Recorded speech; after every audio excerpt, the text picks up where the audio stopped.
Welcome to another OCD Recovery YouTube video.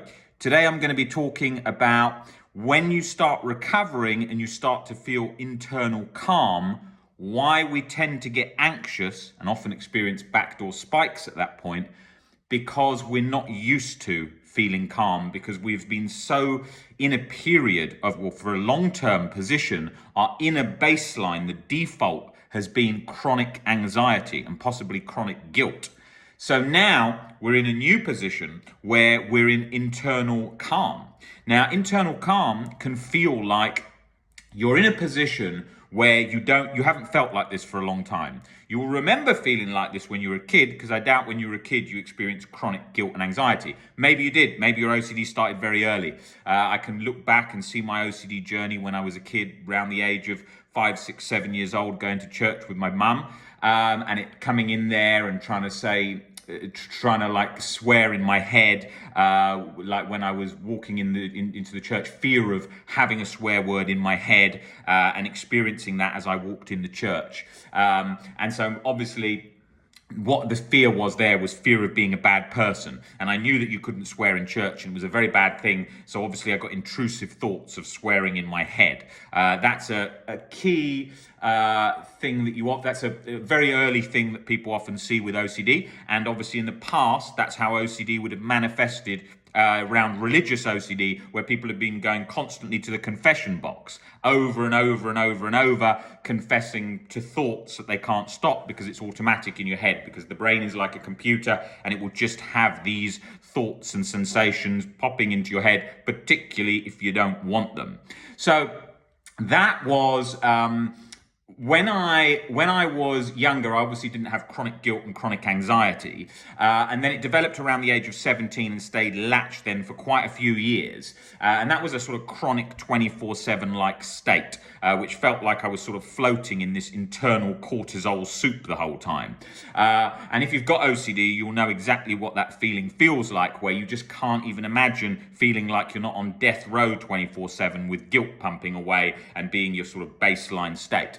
Now, as I recovered, then I was going back to that experience of peace, internal peace, and no chronic anxiety and no chronic guilt. And when I experienced that, I then became scared that I was off guard, because I didn't realize that you could have, first of all, I was getting a bit confused with how you can have concern but not be anxious. So I can be concerned when crossing the road but not chronically anxious. I viewed anxiety as a guard, like something that when I was anxious all the time, that meant I was constantly on guard. But I actually wasn't constantly on guard. It was actually, if you're actually anxious all the time, it's hindering hindering yourself, in the sense that you'll have maybe brain fog, headaches, chronic just not feeling sort of highly energetic, and that's what it feels like. So it's going to be a better state to be in not anxious, although I could completely accept being anxious now. And even when I was functioning with 30, 40, 50, 60% anxiety, I still functioned well enough. You've got to bring it along for the ride. But the point being here is that once I started to experience that mental clarity and freedom, I felt like my guard wasn't there. And then OCD pounced with, oh, you've got to be on guard. You're taking too much risk. Oh, this is too dangerous. Oh, you're vulnerable. As well as the backdoor spikes. Oh, I'm not anxious. But what about if I get that feeling? Then that would mean that feeling's true. The classic backdoor spike, because people often get scared that if they're feeling a sensation of some sort, like any of the particular classic OCD fears, they think, well, oh my God, I'm feeling harm thoughts or feeling the sensation of wanting to harm. That means that it's real because it's not accompanied by anxiety. No, and that's specifically what happens with a backdoor spike, where the person's now calmer. So they think, oh my God, because I'm calm, that means I want it. That means I'm high risk of doing it. And that's not the case at all, but it feels very much like that. And so that's an important thing to notice, that how the internal state changes along the journey, because the internal state is not sort of discussed in depth. It's usually sort of the recovery process, off you go, and sort of work to maintain it, to keep it up for a bit, and then off you go. Whereas actually you've got this changing of the internal state, which you can become scared of too. You become scared of, is this too much? what is this new sort of internal terrain? How will I operate with this? And then you become like a child having a sweet taken away from it. You're very aware of, shit, this feels great. I don't want to go back to how I was before. And because of that, you're then constantly observing with a magnifying glass, am I getting stuck again? A fear of being stuck again, fear of intrusive thoughts coming in, fear of the big setbacks. And then when a setback comes in, you feel the kick even more because you've tasted freedom. So like if someone's been free and then just gone back to jail, it feels like that bang, worse in the first days than when you were used to it over a longer period of time, because you've forgotten what it feels like. You forget what it feels like to be stuck once again. The same as after all the length of time I've been free from OCD, a very long time now, although I'm talking about OCD on a daily basis and all the experiences and so on, it's hard to remember exactly the feeling of the locked up state because I haven't been in it for so long. But if I was in it now, I would remember it straight away because it's something that you know, the brain paints the past with rose-tinted glasses. I've spoken to lots of people in my life in very difficult circumstances, people with end-stage cancer, people who've recovered from that, and they forget about it. They forget about all the things they told themselves that they would never forget. Like they forget that I'm always going to appreciate every single day and I'm never going to not appreciate it. But you forget it. The same as if you didn't forget things, it's the same with childbirth. When the amount of pain involved in childbirth, people then have other children because the pain of childbirth where people are saying, I'm never going to have another baby, and then have another baby. The brain is designed like that through evolution to paint the past in rose-tinted glasses so we carry on taking risks, so that we keep moving on with things. Same as school, it's painted with rose-tinted glasses in my head, but I hated a lot of school. I hated a lot of it, and it just paints it in rose-tinted glasses. Oh, that was a great time. No, I remember not liking that. But that's what the brain does. And you have to be aware of these states and how the brain does those things. So that's important because then it gives you a hand over OCD, it gives you the one up on OCD because you're aware of its next move, like in a game of cards or in a game of poker, you're aware of that. You're aware of what it's trying to do. And I think that's a very important thing to mention and to highlight because otherwise, when people have done a lot of work to get into a position of recovery, they can become convinced that they are either never going to get caught again, never going to have a setback, never going to get scared, and then they don't know what this internal feeling of peace feels like. And Claire Weeks, a great anxiety pioneer, once said it's taken so many years for us to adopt we've been in a period of being anxious for so long, we've adopted those habits and all those things that go with the chronic anxiety position. It will take us a while to adopt that internal peace position once again and all the habits that accompany that.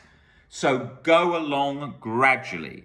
Take it day at a time. If you're feeling much better and you're feeling much calmer and you're worried about a setback, be internally willing to have one. Allow that. Don't rush to fight it and never have one, because that's a problem. That's where you lock up and you want too much internal control. I never want to be stuck ever again. I'm going to do everything internally to control it. No, that's the opposite. That will cause the anxiety. Instead, you want to be internally willing. The same as someone battling insomnia who's been sleeping well for a while, has a restless night, then they lock up and I never want this and how has this happened and I'm so stupid to think in this way. Instead, being internally willing to experience this anxiety, insomnia symptoms, heart palpitations, any of this, allow it, wear it like an uncomfortable coat and expect it to come at any point, especially before specific events, birthdays, Christmas, any of that stuff, where you're telling yourself, please don't rear your head, instead move towards be internally willing for it to raise up at any point in time. If you are interested in coming to any of our webinars where we cover this at length, email phil@ocdrecovery.com, and that's where you can also book one-to-one sessions. So just email phil@ocdrecovery.com, a bit of information about your OCD, so we have a background of your story, and then we can match you up with one-to-ones or webinars with me or any of the team here.